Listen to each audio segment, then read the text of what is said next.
संजय जी, आपका स्वागत करते हुए आपसे सीधा सा सवाल। अरविंद केजरीवाल ने जो दावे किए हैं मनीष सिसोदिया को लेकर कि दरअसल तमाम एजेंसियों को ऑर्डर दे दिया गया है कि फर्जी केस में उनको फंसा दिया जाए, इस पर स्मृति ईरानी का यह कहना है कि एक तो पकड़े गए हैं और दूसरे की दाढ़ी में तिनका। इस पर क्या होगा जवाब आपका?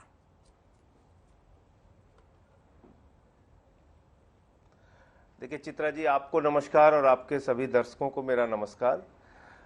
इसके कहने के पीछे का जो आधार है, अभी आपने देखा होगा कि सत्येंद्र जैन को गिरफ्तार करके ईडी ने जेल में डाल दिया और सत्येंद्र जैन के खिलाफ सर्विसेज का एक भ्रष्टाचार का आरोप लगा के सीबीआई ने 5 साल तक मुकदमा चलाया। 5 साल तक उनकी जांच की। 5 साल के बाद सीबीआई ने कह दिया उनके खिलाफ कोई साक्ष्य नहीं। ईडी ने 8 साल पुराना मामला 7 बार अपने पास सत्येंद्र जैन को पूछताछ के लिए बुलाया। कभी उनको गिरफ्तार करने की जरूरत महसूस नहीं हुई। जब वो हिमाचल के इंचार्ज बनाए जाते हैं तो हिमाचल के चुनाव के पहले सत्येंद्र जैन को गिरफ्तार कर लिया। अब मनीष सिसोदिया जी की बात आज क्यों कहा अरविंद केजरीवाल जी ने, यह समझना आपके लिए और आपके दर्शकों के लिए और इस देश के लिए बहुत जरूरी है।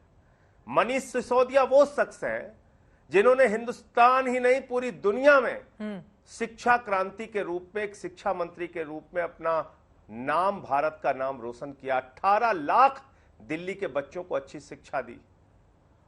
और जो आप कह रही थी कि कमरे बनाने में भ्रष्टाचार किया, मैं पूछना चाहता हूं हिंदुस्तान के किस प्रदेश में ऐसा स्कूल बना है जहां पर भ्रष्टाचार से एयर कंडीशन कमरे बच्चों के लिए बनाए गए? ठीक है। जहां पर भ्रष्टाचार से सरकारी स्कूलों में हॉकी के ग्राउंड बनाए गए, एथलीट के ग्राउंड बनाए गए, स्विमिंग पूल बनाया गया सरकारी स्कूलों में।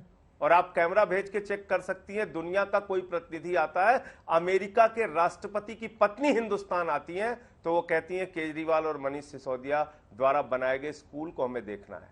ये शिक्षा क्रांति की मनीष सिसोदिया और अरविंद केजरीवाल ने दिल्ली के अंदर, ठीक है, जब यहां पर वो शिक्षा मंत्री बने थे, सरकारी स्कूलों में मकड़ी के जाले लगे होते थे। ठीक है। टाट पट्टी पर बैठ के बच्चे पढ़ते थे। बच्चियों के लिए टॉयलेट का इंतजाम नहीं होता था सरकारी स्कूलों में।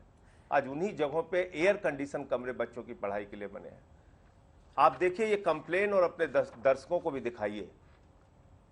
ये 3 साल पुरानी 2019 में जुलाई महीने में की गई कंप्लेंट है। 3 साल तक एसीबी इस पे सोती रही। भारतीय जनता पार्टी के 2 नेताओं ने शिकायत की मनीष सिसोदिया के खिलाफ कि साहब उन्होंने जो कमरे बनाए हैं दिल्ली में सरकारी स्कूलों में, जो एयर कंडीशन कमरे बच्चों की पढ़ाई के लिए बनाए हैं, जो आधुनिक कमरे बनाए हैं, जो उच्चतम स्तर के कमरे बनाए, उसमें दरअसल भ्रष्टाचार हुआ है। यह शिकायत 3 साल पहले की है, 3 साल पहले। और 3 साल तक एसीबी सोती रही। उसको झकझोर के मोदी जी ने जगाया कि जागो जागो, वक्त आ गया है। ठीक है, इस पे मैं जवाब ले लेती हूं। हुई, अब इसको पकड़ के मनोज तिवारी जी भी हमारे साथ। इस आधार पर लोकसभा के अरविंद केजरीवाल जी ने कहा 3 साल तक एक एजेंसी सोती रही। ठीक है, भारतीय जनता पार्टी के लोकसभा सांसद भी हमारे साथ मौजूद हैं। मनोज तिवारी जी, सीधे आपके पास आते हुए, संजय सिंह को आप सुन रहे थे। अरविंद केजरीवाल का भी ये कहना है कि दरअसल देश के सर्वश्रेष्ठ शिक्षा मंत्री हैं मनीष सिसोदिया, उनको तो पूरे देश की शिक्षा की जिम्मेदारी दे देनी चाहिए। यही बातें बीजेपी को पच नहीं रही है, इस वजह से अब आगे आने वाले वक्त में झूठे केस में फंसाकर उनको भी जेल भेजा जा सकता है। इस पर क्या है आपका जवाब?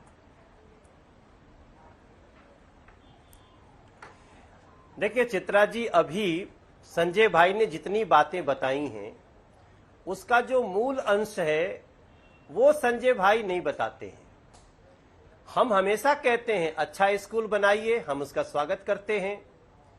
अच्छा स्कूल बनना चाहिए, अच्छी सड़कें बननी चाहिए, जो नाले हैं फ्लड के उसको ठीक होना चाहिए।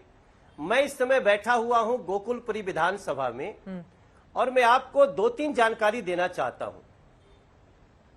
जो स्कूल के कमरे बनते हैं वो 2 तरह के होते हैं। एक होता है परमानेंट स्ट्रक्चर, दूसरा होता है एसपीएस मतलब semi permanent structure.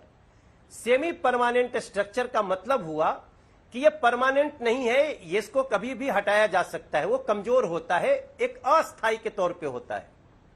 Permanent structure का मतलब है कि वो कंक्रीट से कंक्रीट की दीवार, कंक्रीट की छत, सब कुछ भूकंप रोधी भी होता है। मैं आपकी जानकारी में लाना चाहता हूं, ये जो कंप्लेन है, जो 2000 करोड़ का स्कैम है मनीष सिसोदिया जी के विभाग पे, वो हमने भी किया है। और इसमें हमने यही कहा था कि क्या परमानेंट स्ट्रक्चर बनता है जो सीपीडब्ल्यूडी का नॉर्म्स है, जो पीडब्ल्यूडी का नॉर्म्स है, उसमें आता है कि कम से 8.5 लाख रुपए में बन जाएगा।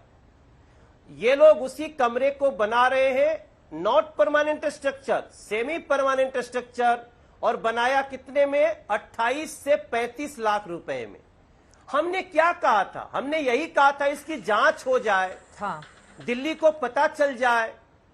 और अभी जैसे संजय भाई ने कहा, मैं आपको एक जानकारी और बता दूं कि ये सारा आरोप ऑलरेडी जब हमने किया, कोर्ट में केस किया, तो एसीबी ने काफी लंबे समय तक इनके जोर जबरदस्ती दबाव में उसको नहीं संज्ञान लिया, लेकिन कोर्ट ने संज्ञान लिया है। और हमें आज ये खुशी कहना है कि गड़े मुर्दे उस को उठाने संज्ञान की पे कोशिश एक कर रही है कदम आगे बीजेपी। बढ़ा है। दरअसल उसके पास कुछ है नहीं, इस वजह से पुराने मामलों को खोला जा रहा है। बिल्कुल नहीं। जिसने अपराध किया है, जिसने भ्रष्टाचार किया है, वो कभी गड़ा मुर्दा नहीं होता है। हम बार बार कहेंगे, आज नहीं तो कल उस पर ध्यान जाएगा, दूध का दूध, पानी का पानी हो जाएगा। मैं संजय भाई से पूछना चाहता हूं कि संजय भाई साहब खुद बताएं कि क्या इस तरह की कोई भ्रष्टाचार की बात हुई तो उसको उठना नहीं चाहिए? अरे उठाना तो दूर, इन्होंने तो अरविंद केजरीवाल जी ने सत्येंद्र जैन को पद्म विभूषण देने के लिए आह्वान किया था। ये जिनको पद्म विभूषण देने की बात कर रहे थे, वो आज हवाला कारोबार में आज गिरफ्तार हुए हैं। कहां तो चले थे बचाने ईमानदारी को, और कहा तो सारी शक्ति लगा दिए हैं बचाने में हवाला कारोबारी को।